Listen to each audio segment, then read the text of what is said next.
पूंजी लाभ चैप्टर के अंतर्गत अगला एक छोटा सा टॉपिक है, कुछ विशेष दशाओं में पूंजी लाभ की गणना करने हेतु विक्रय प्रतिफल किसे कहा जाए।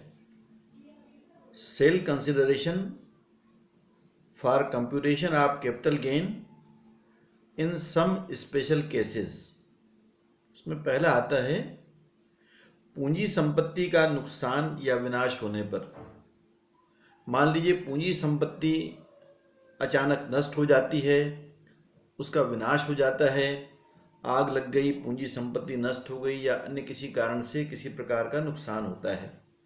तो ऐसी स्थिति में सेल कंसिडरेशन या विक्रय प्रतिफल किसको माना जाए।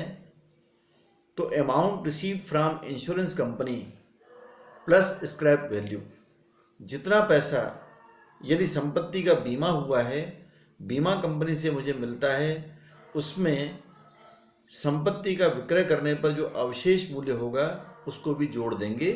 जैसे मान लो किसी संपत्ति को बीमा कंपनी से हमें 2 लाख रुपए की प्राप्ति हुई और संपत्ति का स्क्रैप वैल्यू 25,000 में बिका, तो 2,25,000 रुपये ऐसी संपत्ति का विक्रय प्रतिफल माना जाएगा।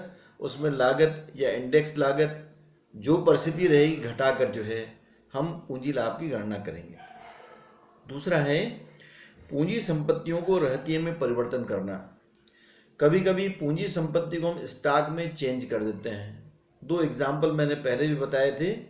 किसी व्यक्ति के पास जमीन का कोई टुकड़ा है, वह व्यक्ति जमीनों की खरीदी और बिक्री का काम शुरू कर देता है, या किसी व्यक्ति के पास ऑर्नामेंट्स हैं जो घर में रखे हुए हैं, बाद में वो आभूषणों का कारोबार शुरू कर देता है और घर में रखे हुए आभूषणों को अपनी शॉप में जाकर रख लेता है।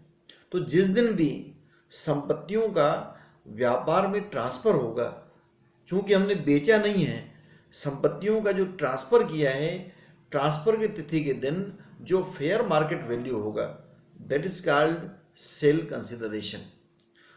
हमने बेचा वास्तव में नहीं है, केवल कन्वर्शन किया है, तो कन्वर्शन की डेट पर जो फेयर मार्केट वैल्यू होगा उसको हम सेल कंसिडरेशन मान लेंगे और उसमें से प्राप्त करने की लागत या 1 अप्रैल 2001 का फेयर मार्केट वैल्यू या इंडेक्स कास्ट ऑफ एक्विजिशन जैसी भी परिस्थिति होगी या रिटर्न डाउन वैल्यू घटाकर हम उसकी पूंजी लाभ की गणना यहाँ पर करते हैं। मतलब तीसरा आता है पूंजी संपत्ति का फर्म या व्यक्तियों के समुदाय को हस्तांतरण। यदि मैंने पूंजी संपत्ति का किसी फर्म को ट्रांसफ़र किया है तो फर्म की पुस्तकों में लिखा गया मूल्य जो रहेगा, जो भी मूल्य उसके अंतर्गत लिखा जाएगा फर्म की पुस्तकों में, उस दिन का मूल्य जो है उसका सेल कंसिडरेशन माना जाएगा। वास्तव में हमने सेल नहीं किया है, केवल ट्रांसफ़र किया है। चौथा इसका उल्टा होता है, जब आपका फर्म बंद होती है और फर्म बंद होने पर कोई आपका साझेदार फर्म की संपत्ति को टेक ओवर कर लेता है, वो ले लेता है, तो वास्तव में संपत्ति को हमने बेचा नहीं है, केवल आपका साझेदारी फर्म से किसी पर्टिकुलर साझेदार को संपत्ति का ट्रांसफ़र हुआ है। तो उस दिन का क्या करेंगे, जो फेयर मार्केट वैल्यू होगा that is called sale consideration.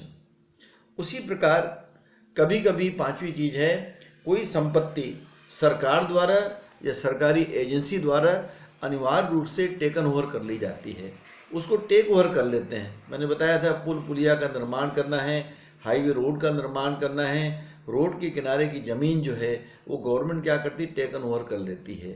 तो ऐसे टेक ओवर की दशा में जो भी कंपेंसेशन, जो भी क्षतिपूर्ति की राशि हमको गवर्नमेंट से मिलती है that is called sale consideration. उसको हम विक्रय प्रतिफल मानेंगे। वास्तव में संपत्ति को बेचा नहीं है, हमारी कंपल्सरी रूप से टेकन ओवर हो गई संपत्ति। और कभी कभी जितनी क्षतिपूर्ति की राशि हमको मिलती है हम उससे संतुष्ट नहीं होते, उसके लिए हमने क्या किया, केस दायर कर दिया। तो बदले में यदि हमारे पक्ष में फैसला होता है, कोई एक्स्ट्रा एडिशनल कंपेंसेशन हमको गवर्नमेंट से मिलती है that is also called sale consideration. तो अनिवार्य टेकन ओवर करने पर जो भी क्षतिपूर्ति हमको गवर्नमेंट से मिलती है प्लस एडिशनल कंपेंसेशन, अतिरिक्त क्षतिपूर्ति जो सरकार से मिलती है, दोनों का योग जो है वह उसका आपका विक्रय प्रतिफल माना जाएगा।